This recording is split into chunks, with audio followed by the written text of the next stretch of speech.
Hey everyone, and welcome back to Story Deep Dive with Rachel and Dana. Listen, okay, we are here, and that's the part that counts. The struggle to get, the technological issues that plagued our efforts to record this episode have been many and varied, and we've been troubleshooting for like almost an hour and 45 minutes before actually hitting record. Okay, so we are here now. And that's what we can say. And we have a lot to talk about. We are very, very excited to talk about Dead Until Dark and talk about the plot. We've got romance. We've got crime. It is the perfect blend of a Dana Pittman and Rachel Arsenault novel. Dana, are you okay over there? What had happened was, listen, whenever a story starts with what had happened was, I don't even know how to spell that, but I know it is very authentic and real to what is going on right now because the shenanigans are off the chain. You know, the morning started with me trying to chill and read and look over my notes. My dog got excited. He dove on the couch. Coffee went flying. Listen. I thought I was having a slow, easy breezy morning. Then I was like, oh, I should review my notes and sip my coffee. So, and then we just had such an amazing pre-show sort of prep and now. But you know what? Here's what I know. I know to be true. The fact that we had to go through all of that brought us to right now and leveling up our podcast and having fun. And we picked an amazing story, which we've read before, and you all will hear, you heard on the preview. We've read this before, but just reviewing our notes for today's show was just like, oh, I really like this story. So with that said, that's how I'm feeling. My life is feeling like, why me? So I won't say that because I just know that means that this episode is going to be fire. It's going to be fire. It's going to be the best one yet. What about Quality-wise, I think, because we've switched. You guys probably could have guessed we were using Zoom to start with. We've switched platforms to try to get something a little bit smoother and that has less audio delay and all of the weird stuff that comes with, honestly, just a platform that wasn't designed for recording podcasts. So we're trying to level up our game over here. And we're also going to tell you everything it took along the way behind the scenes, because why not? Listen, and there's no try. There's only to do. We are doing. Right. We're not trying because we done signed up for the account. We did. Okay. There's no going back now. It is done. Okay, check. So, but yes. So I think we can get ready to dive in because I think this is going to be listen, I keep saying this is going to be fire. Y'all, you'll know in a little bit. If it's not, just tell us it is. Because that's the kind of day. It's a lot to me. Please. Listen, it's a lot to me. It's okay. It is okay. I will let you on this one. So, yes, we are ready. All right. So it's so interesting because in our kind of pre-show chit-chat when we were talking to each other, it's so interesting because normally, right, you're looking at the romance side and I'm looking at the crime side, but actually because of our kind of cross-pollination together over the years, as we were each reading, I was noticing a lot of stuff in the romance side, and you were noticing a lot of stuff in the crime side. So I'm really excited to dive into this. So I want to ask you, just to start with, what are some of the key things that you were looking at and that you were noticing and taking notes on for plot specifically for this book? Well, I want to talk about that, but can we do the summary first and then, or are we diving in? Yes. No, I forgot the summary because this is just where we're at. I remembered small talk. That was as much as I had. Listen, Rachel said small talk. Check. Listen. Moving right along. Oh my gosh.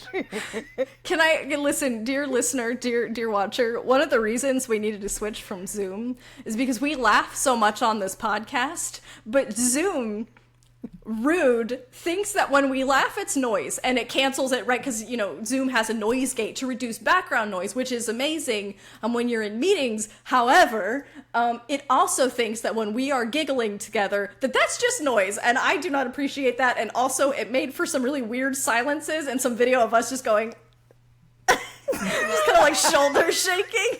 It was so weird. And if you've seen the video episodes, you have seen this before, I'm sure. So we are trying, but we will get our giggles in. So help us, and you're going to get the giggles too. So let's go into a summary, because that's what's on the agenda. So if you haven't read this book, we always say this, if you've read the book, you're going to get a lot out of it. Even if you haven't read the book, we're going to be talking about plot and about how the story works. So you can still get something out of it. But I do highly recommend reading the pics, because you can engage, I think, that much better. But we're going to get you a summary just to kind of get you up to speed on what this book is about. So in Dead Until Dark, telepathic waitress Sookie Stackhouse is just waiting for anything interesting to happen in small-town Bontemps, Louisiana, especially now that vampires are legally recognized as citizens. Sookie gets exactly what she wants when Bill Compton, a newly public vampire with legal rights to his family's historic home, moves to town. But at the same time, a string of murders begins plaguing their small town, and all of the victims have one thing in common: bite marks. Torn between her love for Bill and the crimes that are happening to girls just like her, Sookie must search for the truth while trying to find love, if she doesn't die first. You gotta love it. So, with that in mind, go ahead. I want to also add just like a small caveat, and I don't know how we'll handle these as we move forward. If you decide to read the story, it is a steamy romance. There are explicit sex scenes on the page, which we'll talk about more, but just so you know that, and there are a lot of bodies dropping, okay, in this story. The great thing,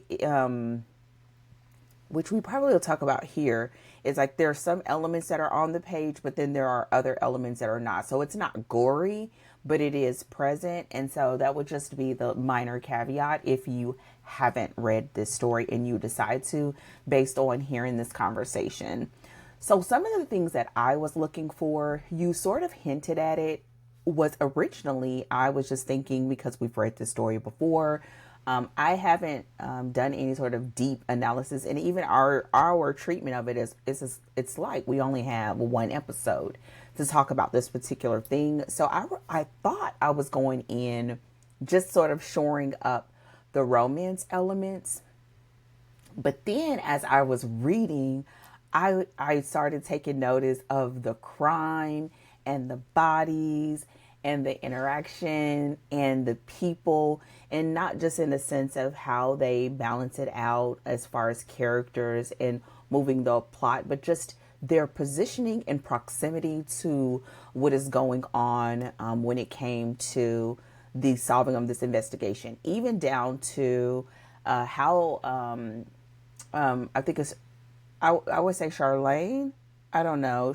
Charlaine, okay. Harris, I think. Okay, thank you. Because I would be saying all of the syllables, and this probably just don't need all of it. But the point is, how she even just sort of just sprinkled in things. There was so much crumb trails of what was going on that was done both discreetly to hold up the integrity of the crime, but also overtly, so we could understand the type of story that we were involved in. And it was like, okay, I see what you're doing. So it turned into not just me looking at the romance, but looking at the crime itself as it progressed, and how between clues and the bodies dropping, and how that affected the romance, and how it affected the evolution of their relationship, and also how she really played, and I can't wait until we talk about characters, how she really played with the dynamics of Sookie and Bill, which we'll talk about in characters, and how, again, that really played into this story, when it came to the plot. The final thing is that I was really a conversation that you and I had a while back offline, but it was online, but it was virtual, but it wasn't recorded, concerning oh goodness, my brain almost lost it. This particular story and whether I wanted to write a cozy. And we're not going to go into all of that here, but one of the things about, as I was interacting with this story, popped up when we had that conversation. And really in this story, realizing how she goes there. Like Sookie goes through some things in this story, and it's not just once, it's not just at the climactic point. And so it just made me really see why people gravitated to this story so much, even if you were not a person who liked a vampire story, or you are not by naturally a reader of we would call this a paranormal romance.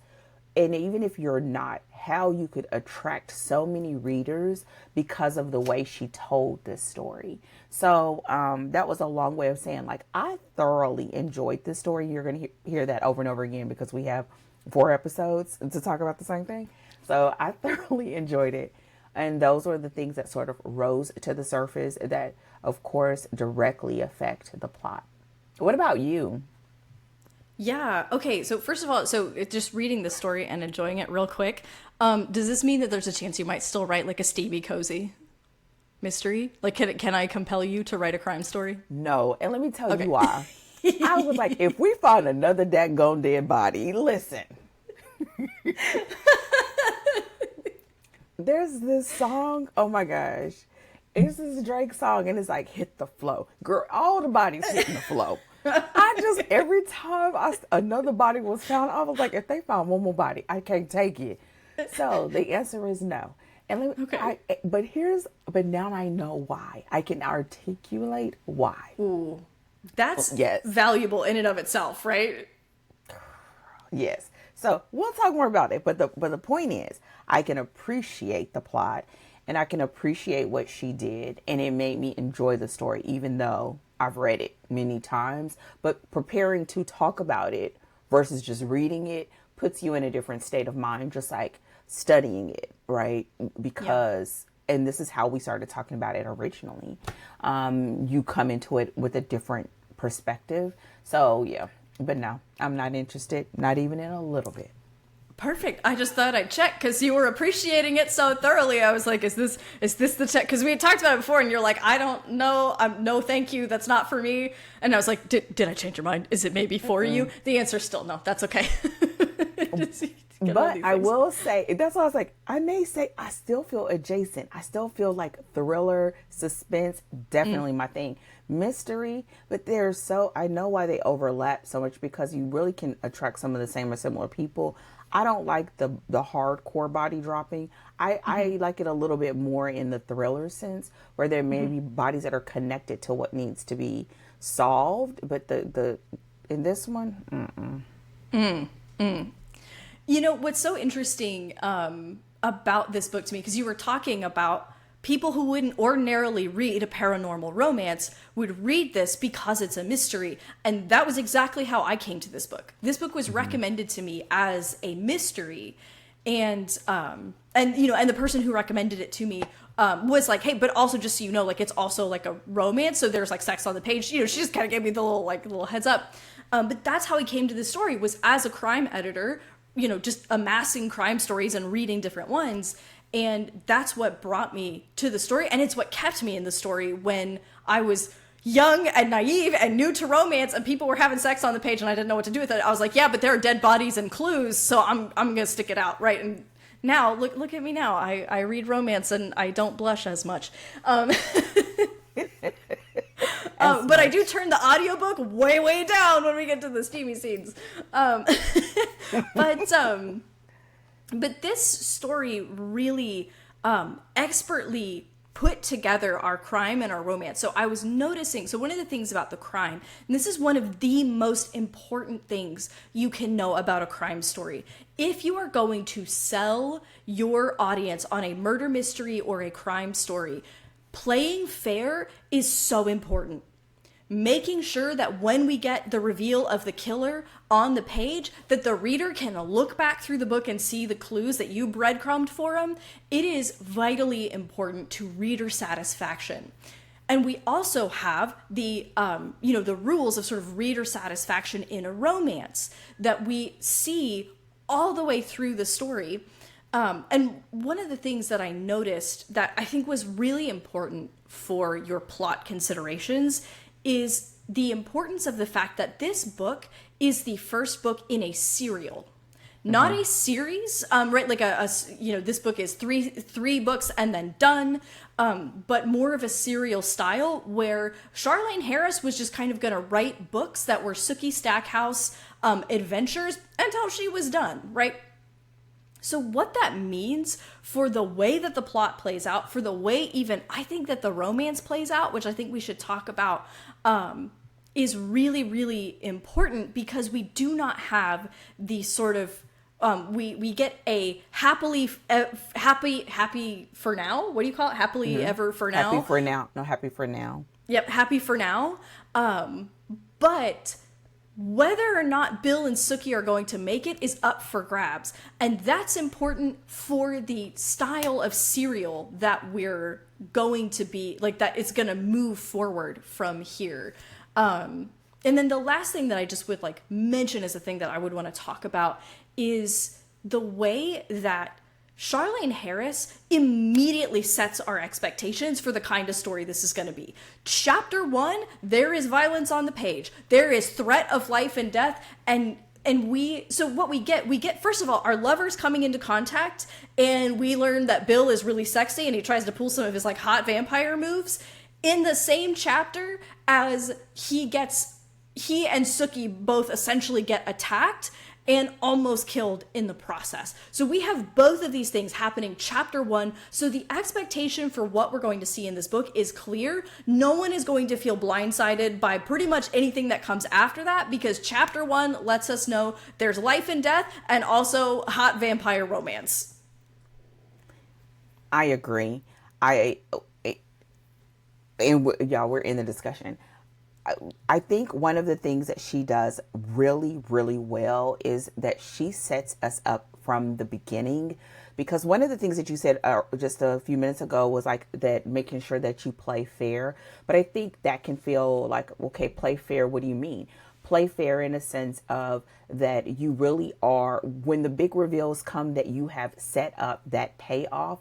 But also in this book, there can be a play fair element because this is a true, what I would classify as a romantic mystery. You can classify this as a paranormal romance. You can classify this as a mystery with romance, I guess. So and this is a great example if you're a person that you want to do both and you want to do both equally.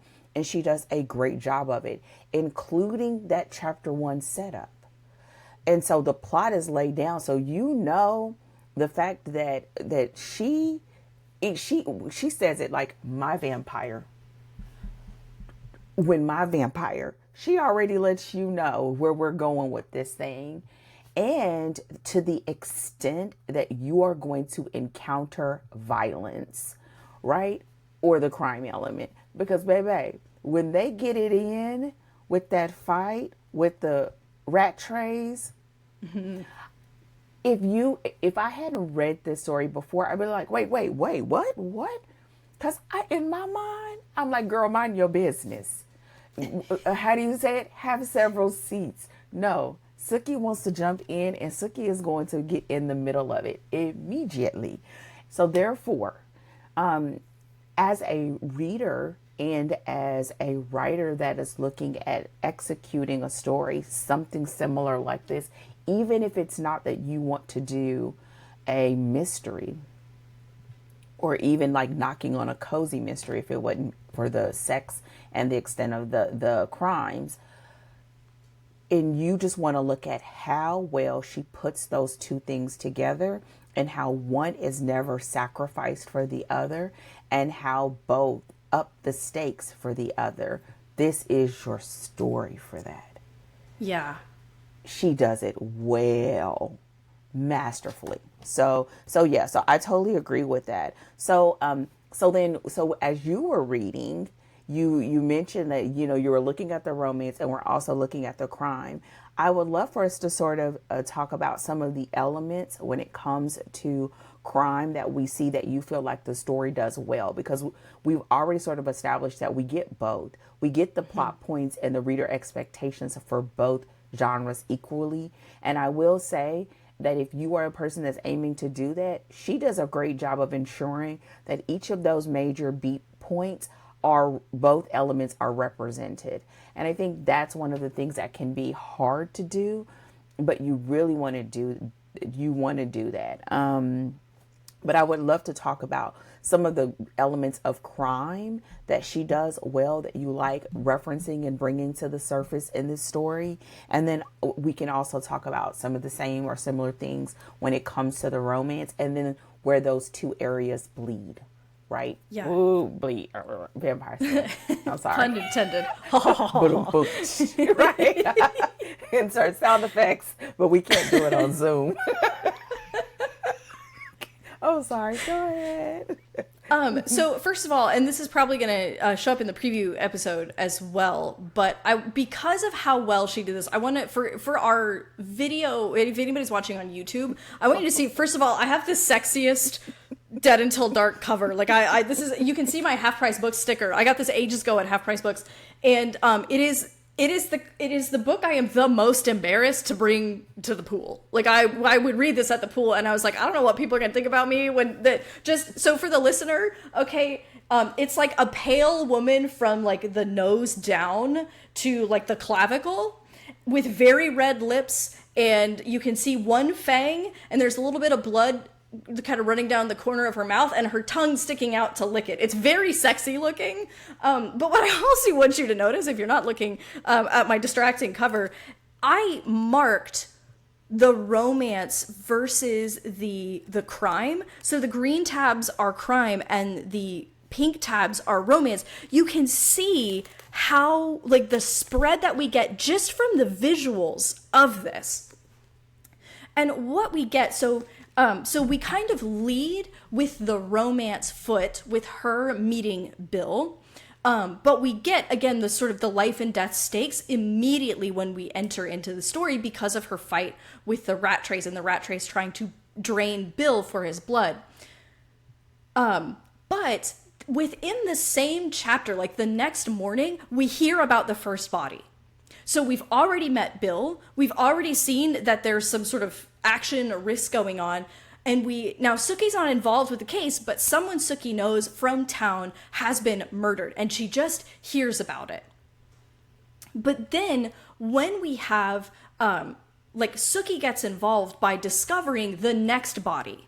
So she comes into direct contact with the crime because the next body is one of her coworkers. So she kind of officially gets involved into the crime story, and it commences alongside the romance. So when Sookie starts investigating, we have her first, like, I would say, like, very intimate encounter with Bill. It's not their first sex scene, but it's like their first makeout scene, right? Which is, like, more intimate than the fact that he kissed her once on the forehead or whatever, right? Like, or that she kissed him first. Like, she leaned in to kiss him first. Yeah, go ahead. Yeah, yeah. So, right. So, but what you're seeing is the way that at every moment the romance is moving forward, we get a little bit of the crime, right? And then a little bit of the romance and a little bit of the crime. And they are talking to each other, right? Because the crime is putting conflict, or it's creating conflict in her relationship, right, with Bill. And then Sookie, while the romance is sort of, because what's going to happen is Bill and Sookie are a bit on and off throughout this book, where she'll kind of, something will put her off, and then she'll be like, I need to take a break. So what's happening while she's taking a break? She's investigating, right? So we're getting the ongoing intrigue of the crime. And what's happening is she's going to a vampire bar. She's picking up clues. She's hearing about the girls who were murdered, right? And she's trying to piece together this information, which is something that you need for a crime story, is those investigative pieces where your protagonist is going and looking for information and trying to synthesize that information into the truth. So that's a part of playing fair, is having the protagonist getting information and trying to integrate it as they try to draw conclusions, because that information by the end should add up to, so that the reader shouldn't be able to guess the truth, but when they find out the truth, right, they can look back at all of that information, and even some things that you said or did in passing in the book that's going to help them say, oh my gosh, it was there all along and I just didn't see it. And that is the art of the fair play of crime story. It's important to know that we will aim not to give away the big, like the actual culprit or the killer. But I think a couple things are important in that sort of the discovery of clues and her piecing together. It was important to note that she had, it was almost this, she had a connection to the crime in so many ways that were done beautifully. She had a connection to the crime because of her brother. Her brother had relationships, sexual relationships. With all of the girls. And then some who didn't get murdered. Listen, he just was out here throwing that thing, okay? Jason had game. That's what we learned about Jason. He's hot and he got game. And ignorance by the boatloads. Okay, so so her brother, and her only brother, and so her brother.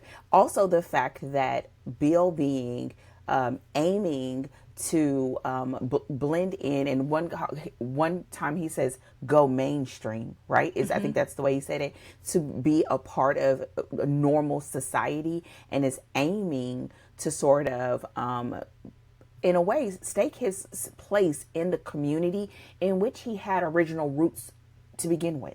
His family was from that area, which I thought was a great touch to add, being that this environment was sort of this small town framework.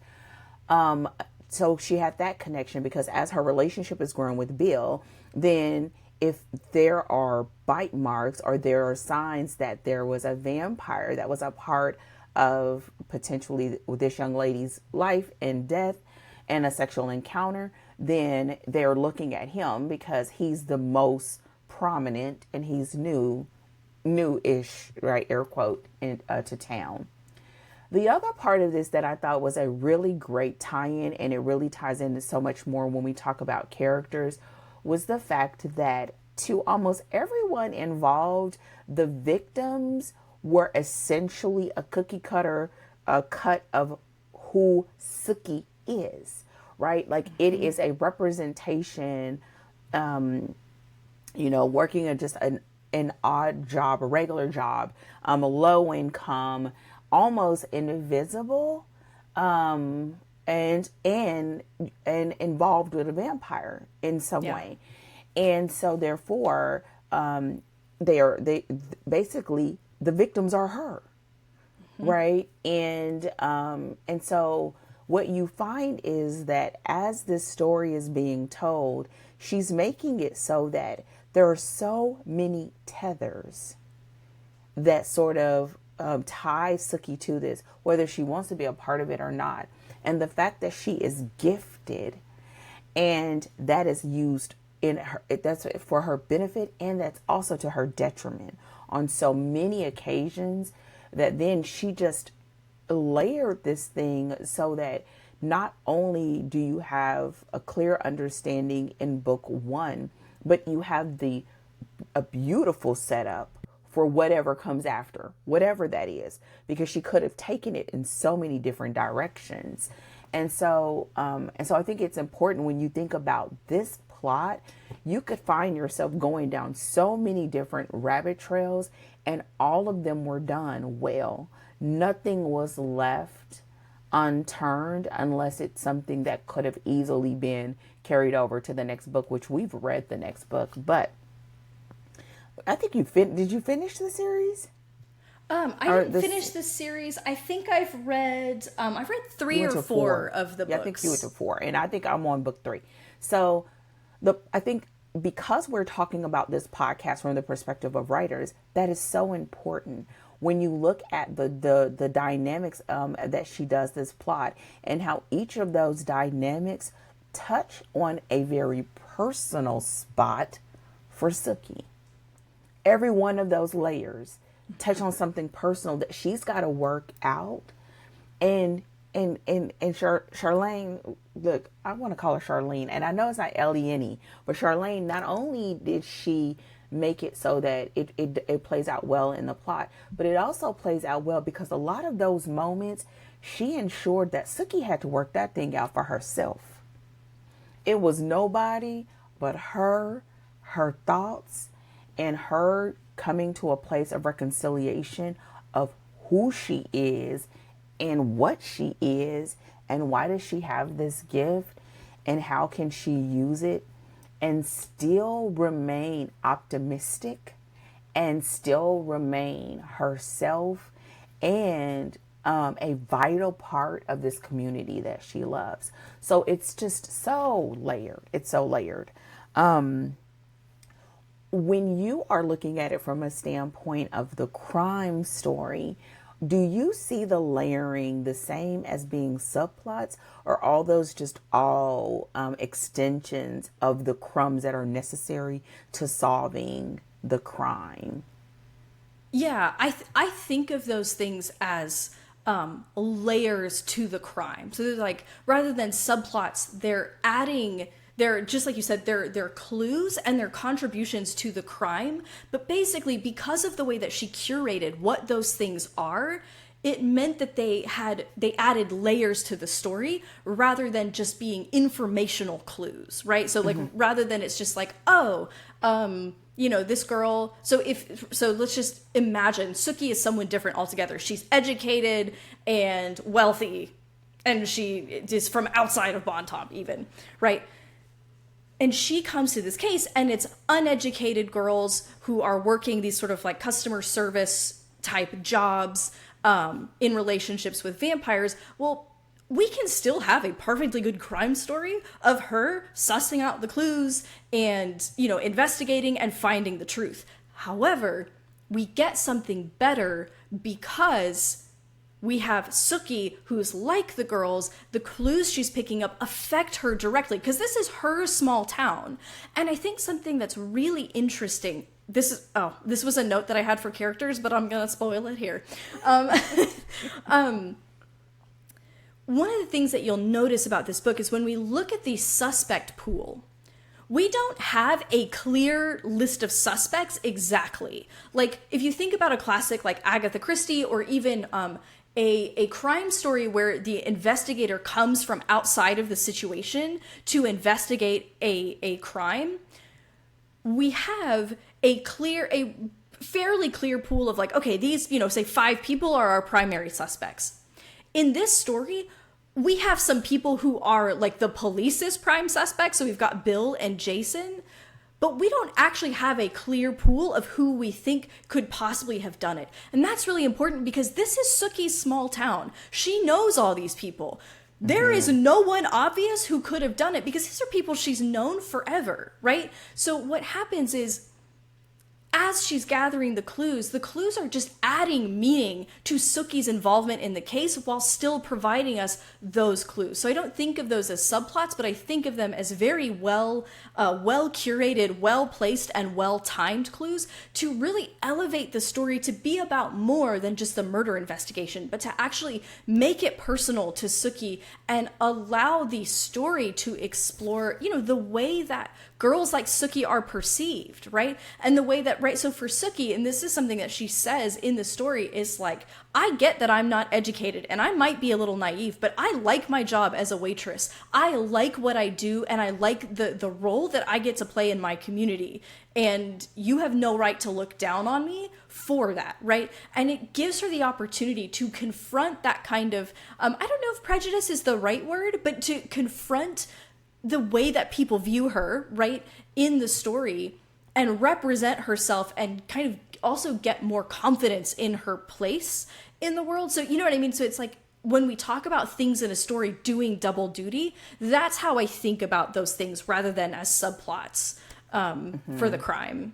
Does that make sense? Yeah, it does. I think as a part of that, it's sort of like this, it's almost indistinguishable between her internal and her external conflict, right? Because, which hopefully we'll talk about more in characters, but because for her, one of the things that you notice even with the plot is like she's an outsider even as being an insider, right? And the same is true for Bill. So as all of this is unfolding, the very thing that makes her an outsider becomes a very vital part of what helps to begin to solve this crime.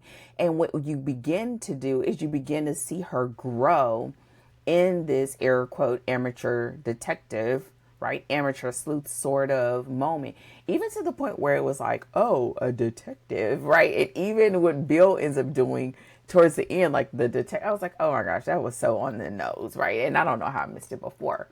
But as we go through like as she is progressing through this, she's having to, the more that clues are being revealed, the more that bodies are dropping and its proximity to her, it's requiring her to dig down and sort of find the parts of her that she's buried because she's different, and to confront the things that she's intentionally tried to stuff down to appear regular and to appear normal. And the fact that her and Bill sort of have the same issue, right? That everybody knows Sookie. They call her crazy Sookie. Oh, Sookie crazy, right? Mm-hmm. And she's doing everything in her power to not look crazy, right? To not let off that she knows something, to put up the mental wall so she doesn't hear their thoughts. And Bill is doing everything that he can to be neighborly, going to the meetings, telling his experiences that he can contribute because he knows, one, that it'll make Sookie happy, but that it is also being a vital part of the community. And even at one point it said, oh, well, people wouldn't think he'd do that based on what he did at the community meeting, the Leaders of the Dead, whatever it was called, their little historical group. And so both of them having this same struggle with aiming to be normal. And it's in fact the thing that makes them abnormal is what they truly contribute to the situation. I would love to know from your perspective, because I think it does add to the romance, but sort of that interchange between them in a sense of Bill, giving her some of his blood, and the fact that I feel like that's almost this. What I wrote down in my notes was like the development of her gift and the awareness of her gift, but how that interchange went, because we see it at the beginning, so we know that there's some aspect of it. I think we sort of get a hint of it through her ability to hear thoughts, but then we really get it after the rat trays, right? But how you sort of categorize, I guess, when you're looking at this story and analyzing it and looking at it through the perspective of how a client can use it to tell either a crime, or I think a fantasy, or if we don't want to say fantasy, of what do you want to portray as far as the extent of that suspension of belief is. Because I think on the romance side, you think of it, it can be just like, whether it's arousal or erotic elements, even a kink maybe, but it is vital here, because even to the point of when we get to that climactic moment, because Bill was aware that her ingesting, oh God, that's not are you gonna be able to, Boy, that one really hung you up. You're like, huh? do you want me to take over? Do you want me to just dive in? Tag your head.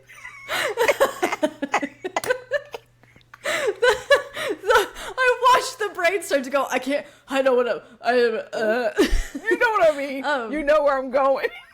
Okay, yeah, here, let me fill in. I got you. Okay, so, but I think that, I don't know if this is going to answer your actual question, but I think this is something super, super important for setups and payoffs. So one of the things that we learn is that vampire blood is lucrative to humans because if you ingest it, right, if you drink a vampire's blood, it will it makes you healthier, it fends off disease, your libido gets, I don't know, jazzed.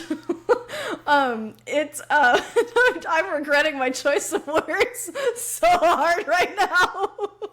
And the fact that I said that right as you took a sip of coffee.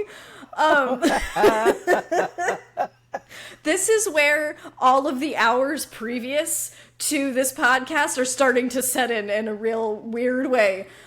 So anyway, the point so this is a plot point, right, of what vampire blood can do for humans and why it also puts someone like Bill at risk, right? So why there's this, so it adds to the sense of the tenuous relationship between humans and vampires. But here's what I think is so vital about that setup. We get that setup in chapter 1. The rat trays attack Bill to get his blood in chapter 1. And so, because what could have happened in an alternate universe where Charlaine Harris, did make different choices, I think it's in chapter 2, Sookie gets attacked by the rat trays for revenge. She is nearly killed in that altercation, but Bill, because he was supposed to meet her, he shows up and sees that she's dying. He gives her some of his blood to save her. I think the mistake would have been to introduce the fact that vampire blood can heal a person in that chapter, right in the moment. Could you technically have done it? Yeah, maybe, but it would have felt a little bit more ham-handed of like, well, that's convenient. Bill shows up and he's like, wait, my blood will save you. And you're sort of like, okay. Versus chapter 1, he's attacked because of the value of his blood. So he has the opportunity to, when Sookie saves him, he's like, hey, look, they've already drained this blood. Do you want it? It's a way that I can pay you back. Mm-hmm. Exactly. So it fits effortlessly into the story and it sets up a detail of the world that's going to come up throughout this story and throughout the series itself. So having that in chapter 1, because Sookie doesn't need the blood in that moment, we sort of just accept it because we're already like, okay, vampires are real and they're out in public and legally recognized. So we're like, sure, their blood can do all kinds of stuff. Why not? We're just taking that in as contextual information rather than it feeling like a super convenient plot device that the author used to get around a difficult situation and make it feel like a cheat in the story. And so the way that I think about that is as a setup that's going to contribute to the rest of the story. And again, it's going to contribute to the rest of the series. It's going to keep coming up. And so I forgot what your original question was, but I think that setup and payoff was so important. So I went off on that rabbit trail instead. No, that helps because, girl, I was about to be, okay. So when we see it in chapter 1, he says, here, you can have it, right? This is worth a lot of money, or here are the medical benefits that have been proven or whatever. But this is also one of those great moments of like that rule of 3, right? You see it chapter 1. And not only when we see it in chapter 1, do we understand the dynamic between the humans and the vampires, the whole like crux of blood and how it plays here, because that's the thing that makes vampires scary, right? They suck blood, but in this case, it's done sexually. It's people seek them out where they are to do it, and because they're just so jazzed, Right. And so we see it here in chapter 1. Then we see it when Sookie is attacked. Then we see it when Bill makes the very when Bill is thinking ahead, I know it's a better word. Bill is thinking ahead and he's like, look, this will make you stronger. This will make you more aware. It will help, of course, and we also saw before how it will help heal her. But how you sort of, because you laid that groundwork in the beginning, it has a huge payoff, even to the point of the last chapter, when he's like, let me, and she's like, no, this has got to work itself out. And we see both the positives and the negatives, not just of, in this case, the how his blood is used, but also in the dynamics of their relationship. Like, we got to draw some lines here. We've got to place some boundaries here, because we are walking into uncharted territory. So you did. Now, the other thing that I want to talk about or that I want to make sure we sort of book in, is the fact of, again, going back to the first chapter, that we get an understanding of what not just the core emotion that this book is sort of circling around, but we also get the extents in which the characters will go. Sookie shows right up front, whether it is out of ignorance, bravery, courage, or the fact that she's not going to let nobody go down on her watch, the extent that she will go to, and that resolve in her is tested over and over again, and it also puts her in very precarious situations, which is true of this type of story. And so I really feel like the setup of knowing that there are life and death stakes, there is love here. There's love between a human and a vampire, or the potential of it. There are life and death stakes. And there is a different sort of cultural, a different sort of reality at play, even though it's set in a contemporary context. And so we see that from the onset, and it's sort of unpacked and expanded, of course, as we move into the story.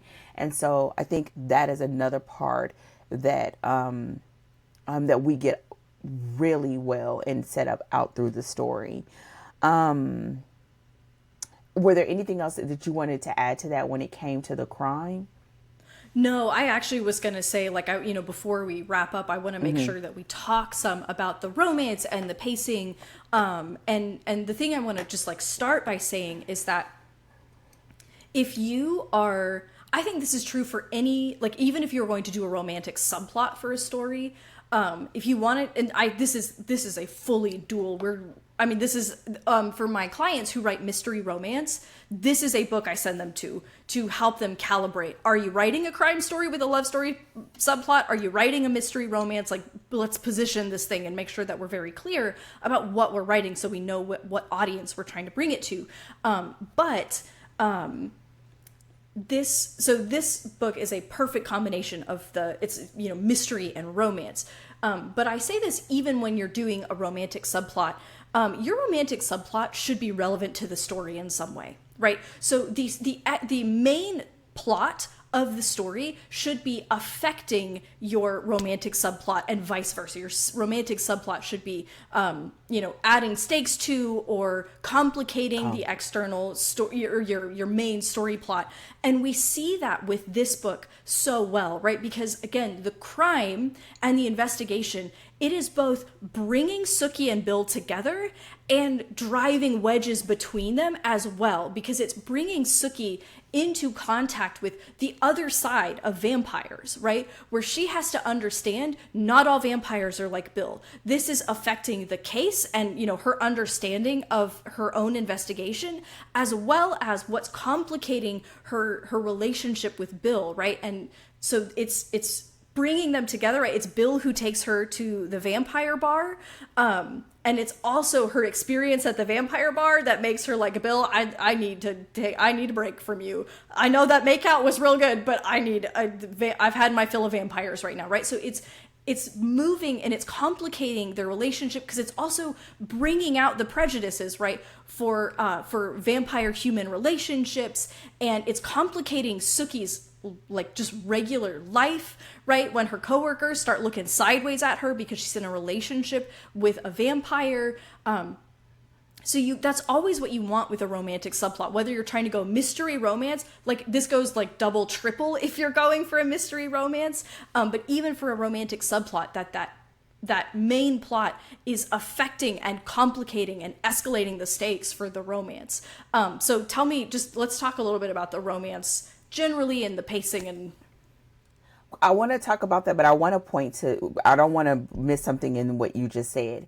And it also complicates and increases the stakes for them individually within their communities, right? It really disrupts and complicates things for Bill within the vampire hierarchy and community, and how things are done and how he stands and how he wants to go mainstream.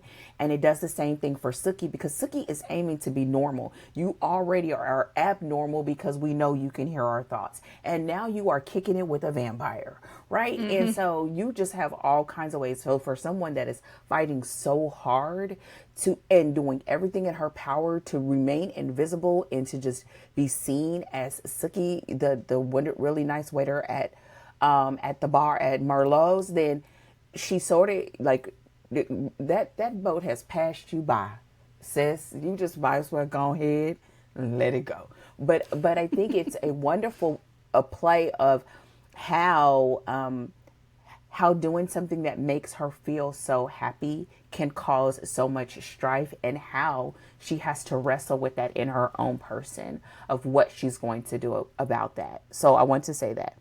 When it comes to the romance, I think this is a great display of the combination of, like we said, of the dual genre. But I also love that after we talked about romances being formulaic and our last pick, and we have the formulaic presence of the romance, but we also have a disruption of it, right? So we have the formulaic of, like, we have the meet cute, girl meets vampire, and oh, boy meets girl, right? And how there's immediate chemistry and attraction, and even to the point where she sees his essence literally, right? Yeah. She sees that he's a vampire, and he doesn't even know that she can see that quality about him, because it's something that people normally cannot see, but she can see even in a dark place. So she sees his essence, and he knows that she's different because he keeps asking her, "What are you? What are you?" Yeah. What are you? So both of them see the essence of each other, and now it becomes, what do we do with it? And while they're trying to figure out what we do with it, the world and everyone viewing this relationship has an opinion. And not only do they have an opinion, they are not shy about communicating that on Bill's side or on Sookie's side. And so we see this love that comes on sort of quick in the most inopportune time, but it becomes really rooted in who they are and showing who they are and the extents that they will go to. It really is very important. I will also say that the way that I feel like it was a disruption is because usually you will have something like the proof of love scene much later in the story. Bill's proof of love, or his grand gesture towards Sookie, happens in chapter 2 or 3. I'm not as grounded in the chapters because I don't have my physical book around, but I think it happens like the second or third chapter when he seeks, revenge, when he goes after the rat trays, and when he goes after the person that hurt her later. So he continues to show up and show Sookie that I'm in this. Even if you are unsure, I get why you're unsure, but I'm 10 toes down and floating. He's floating in this. Okay, my jokes are corny, but it doesn't matter. It happens in the book. And so it shows how you can have something that is formulaic, but you do it in a new and insightful way. Even in the treatment of the vampires, which we probably should totally talk about in a separate sort of conversation. But we're seeing that here. it's a love story, but the treatment of the love story is different because he is a vampire. All the way to the thing of how do you have what we would call fun and games or getting to know you when he spends half of his day, in his in the dirt. In the dirt. And so how do you then build this relationship, even to the point of her having this sort of her having this gifted ability to read people's thoughts, but she can't read his, and it becomes a sense of comfort for her and a sense of peace for her, but it's also a challenge because now you've got to learn how to interact and engage and get to know based upon words and communication and time. And so we see those elements of the romance very clearly. I really think she did a great job. And this is probably where in my notes, I feel like the audiobook did this story the biggest disservice because I did not care for her voices for Bill, and I think her depiction of him made him feel a lot weaker than when you read the story. He feels like a cinnamon roll when he keeps saying, listen, y'all, that's a trope. He feels like a cinnamon roll, like a vampire that's a cinnamon roll. He feels like a cinnamon roll according to the way she narrated him. But when you read the book, he keeps telling her, pump your brakes. Like, don't forget, like, I'm only like that with you. I'm not like that with everybody. My natural inclination isn't for protection. It's for survival. So him communicating that, it always puts Sookie in a place of not just the danger of her heart and her emotions, but her life is on the line the whole time. And so I think that's the greatest demonstration of the merger of these two, is the fact that this love is deadly, point blank, period. Yeah. Oh my gosh. Yeah. And we get these constant, like, she is being constantly reminded, which is why it pairs so well with a crime story, because crime stories also have life and death stakes in them, right? So she is constantly encountering why it's dangerous to be in with a vampire, right? The first time that she goes to Bill's house and those other vampires are around, and she's like, oh, some of y'all are gross. And then she doesn't know how to think about Bill. And just to your point, I'm never going to get over the fact that a beta male is called a cinnamon roll. And now, honestly, I want to eat a physical like baked good pastries. cinnamon rolls. I love a pastry. To the point where even, right, Bill has to warn her, right? So when they're making out and she like bites his neck or something, right? Whatever. And he says, you can't do that because I am still, like, I am in some ways an instinctual animal, and I will react to you. If you do it again, you're going to be in trouble, right? And so even being in a relationship with Bill, and when she finds him and he's angry and she's like, he might kill me right now.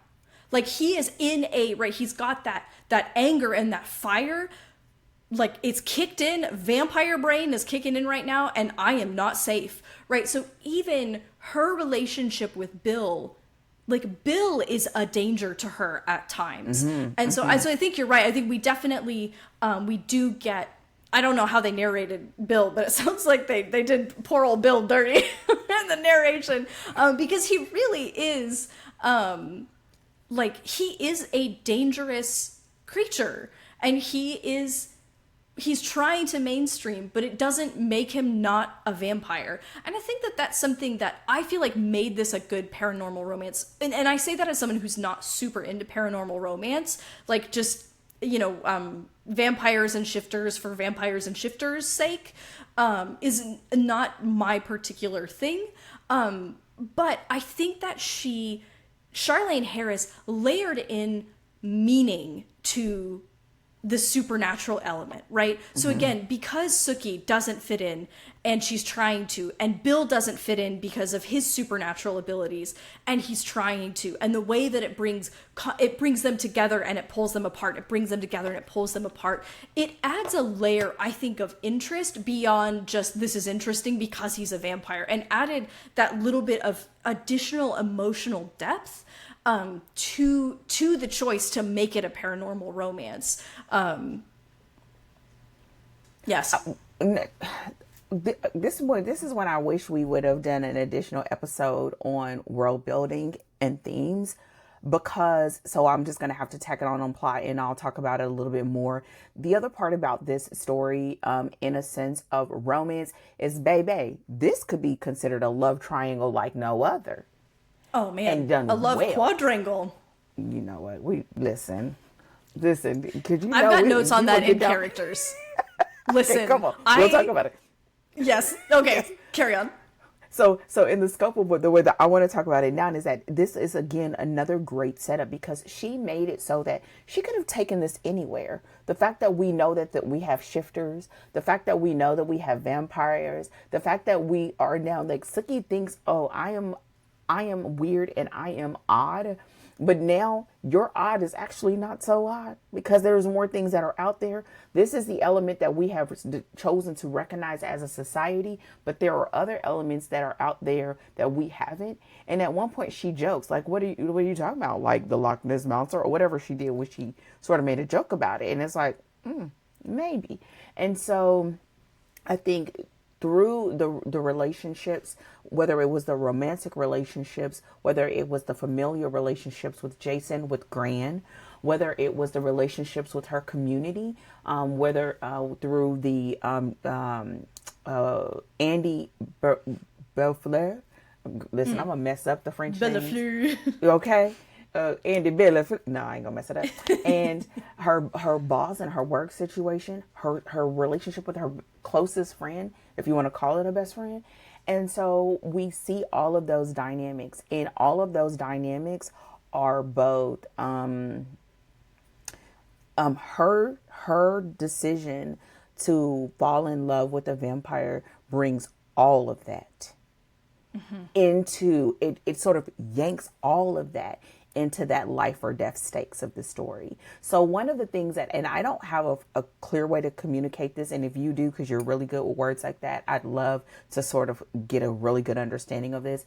I sort of feel like the place where the merging of them, it takes the crime and the mystery element takes it up, is because it goes from being about love and hate to life or death at all times. So if you were to pick the true central, to me, it wouldn't be love. If you had to pick one, it would not be love because of that. Because if life or death stakes are happening at all times, that is the thing that drives everything. Because if she's dead, well, in this case, if she's dead, she could still be alive. Maybe that's, it's like the chicken or the egg. I don't know. But if you were to look at it in consideration of the story as a whole, it's the fact that that sort of life or death stakes overshadows everything. Yeah, you need love, but if you are dead, you know what I mean? Like, huh? But in this case, again, it's a gray area. And so this is one of those stories that helps you to formulate how you see it as a writer, and how your world that you are creating depicts it on the page. And I think the more clear you are, the better you can write it, and the better your readers can decide if this is the kind of story for me. Yeah. Well, and I think something I want to say again, this goes back to the fact that we're in a serial style series. And I think that's why the introduction of life and death stakes is really important, because not every story in the series is going to be a crime story.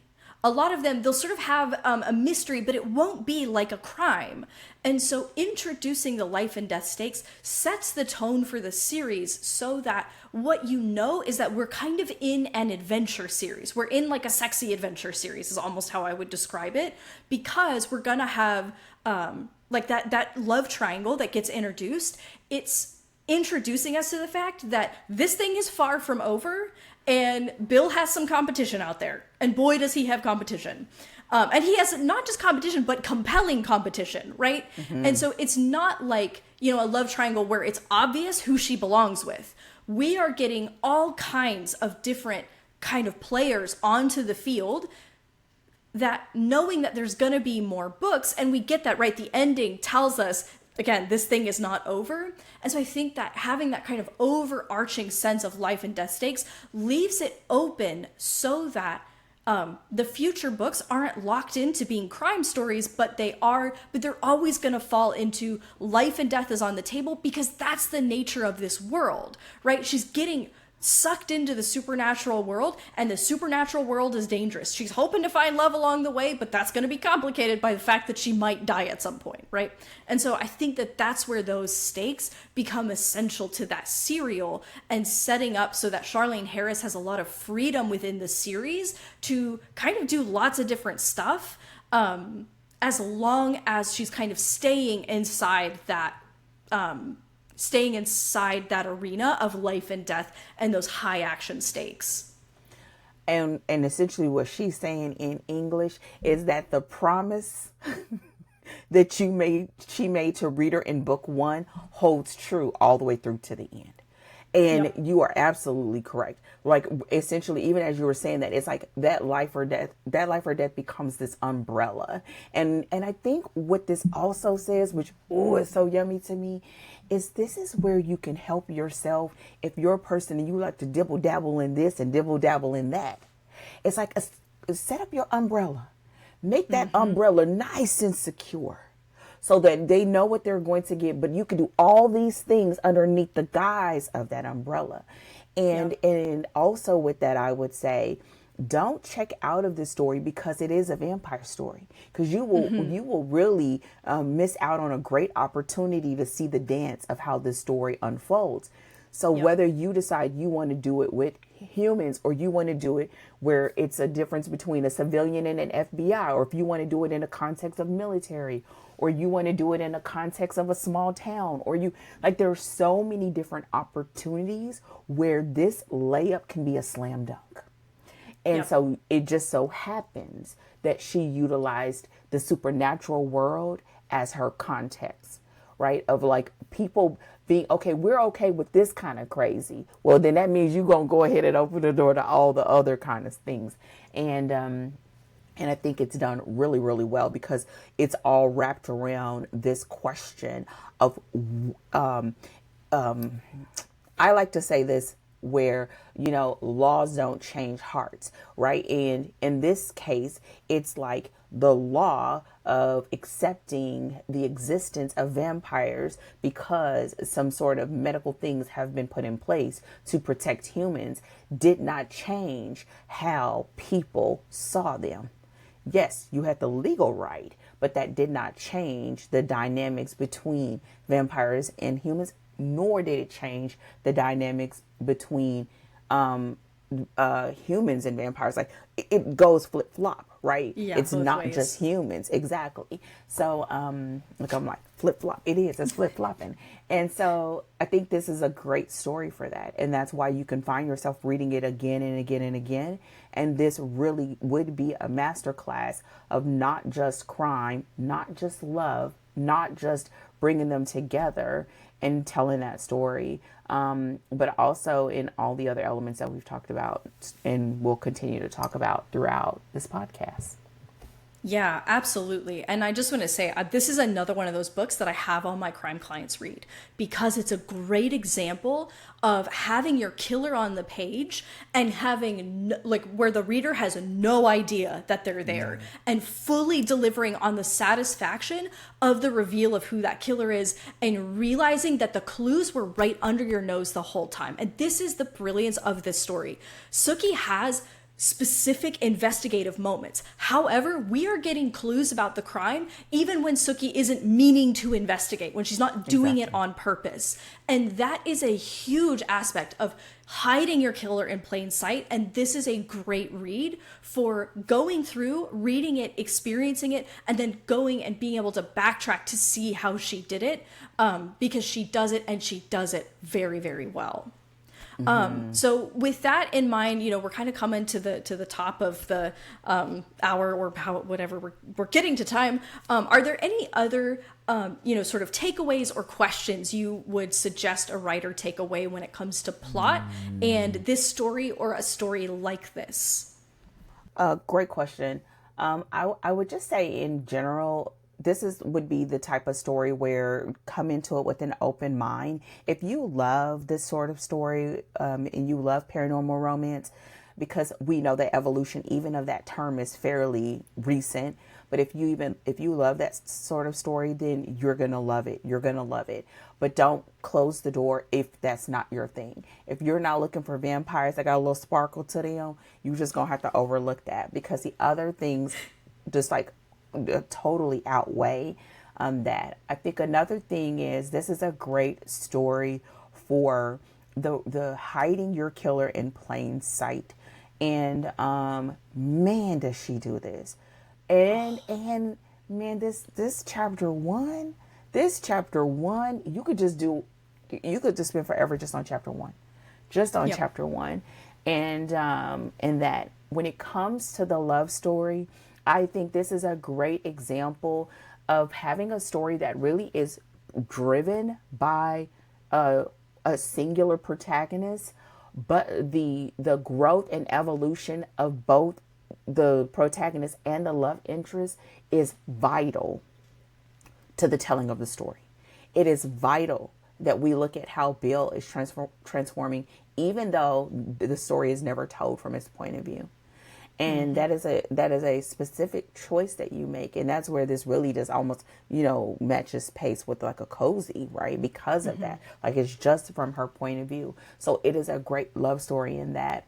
And lastly, I would say this is a great depiction of how you may want to think through and treat special abilities. Whether it is, in this case, her, you know, that would be considered telepathic, or the fact that you can use that same sort of consideration for magic.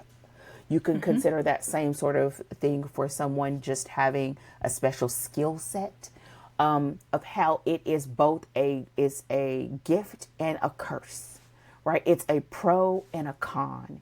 And we see Sookie wrestling with that. And the final thing that I will say, and because I don't want to take all of them, is looking at the things that Charlaine chose to put on the page versus off. Man. And it's really important because this is a crime story that has a lot of victims. And I think how you choose to do that, and when you choose to have it on page, and the fact that our protagonist is a victim multiple times. She is in the crosshairs of danger many times. And so deciding when those things are on page and off, and the pacing of that, so that it doesn't overshadow the love story. Chef's kiss. Yeah. And what Take about out you? your pen and paper and start taking your notes. You said you didn't want to take all of them, but I think you did, because I had all the same points. Which is great, because we're getting to time anyway, and I gotta land this plane, man. But I do want to say, I basically want to just reiterate where I had kind of similar takeaway points. Read this for hiding your killer in plain sight. Read this for planting those clues, even when your protagonist isn't actively investigating or meaning to. Setups and payoffs. Absolutely. I'm thinking about, this is huge for, just like you said, whether it's a crime story protagonist who has a special skill set, or you're working with a magic system, setting it up so that it never feels like a cheat, but it feels like an integrated part of how the world works. And the way that I say it, you said it, the abilities have pros and cons.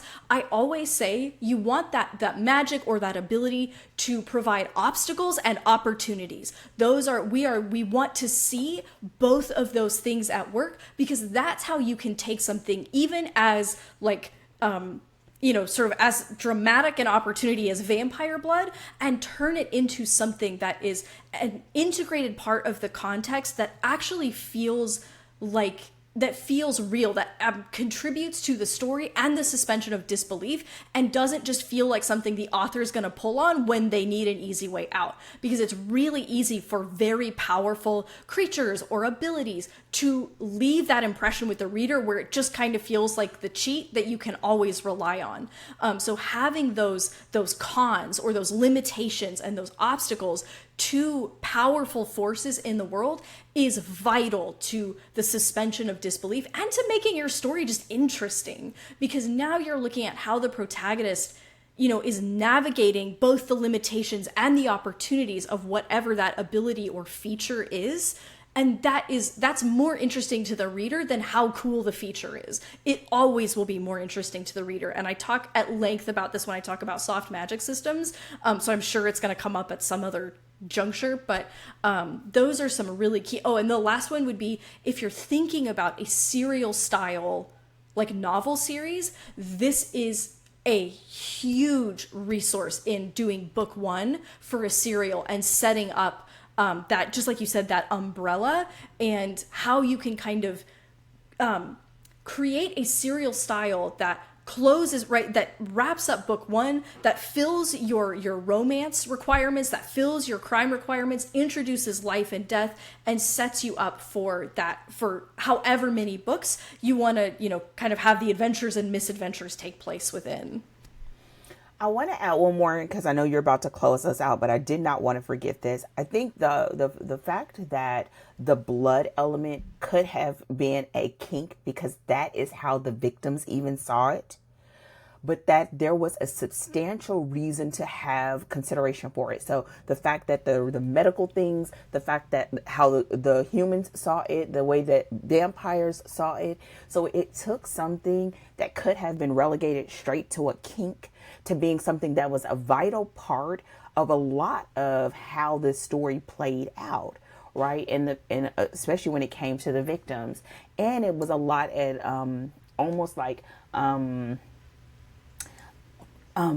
objectifying how the human vampire experience is in the story. And so I think that's another part that I don't want to miss. And before you close, I will say, which I probably should have said at the top, this story is dated. So how they treat people of color and how they treat LGBTQ, and I think I may be missing one more letter, people is like, I don't know if it's as culturally sensitive as you probably would see now. So just be aware of that. But I think it still is a great story for all the different reasons that we've talked about.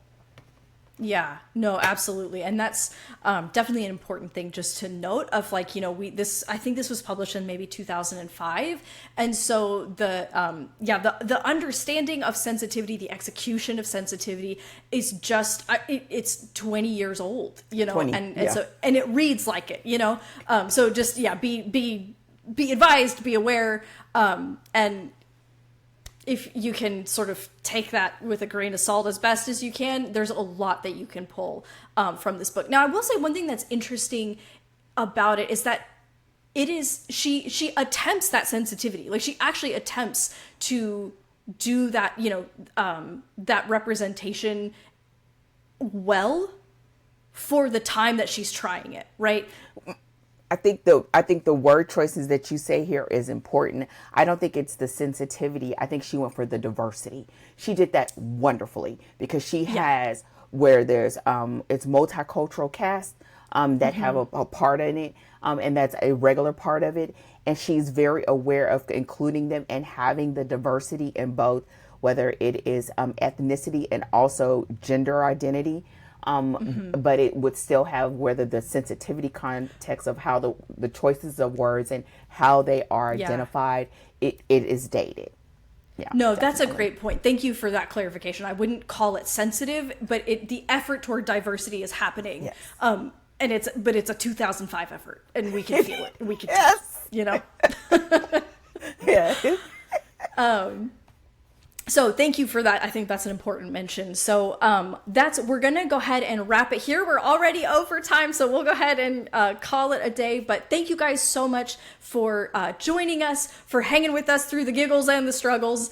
And we will be back at it next week to talk about the characters in this novel. Don't forget to subscribe, leave us a comment, and join us next week for our discussion on characters. But until then, happy writing.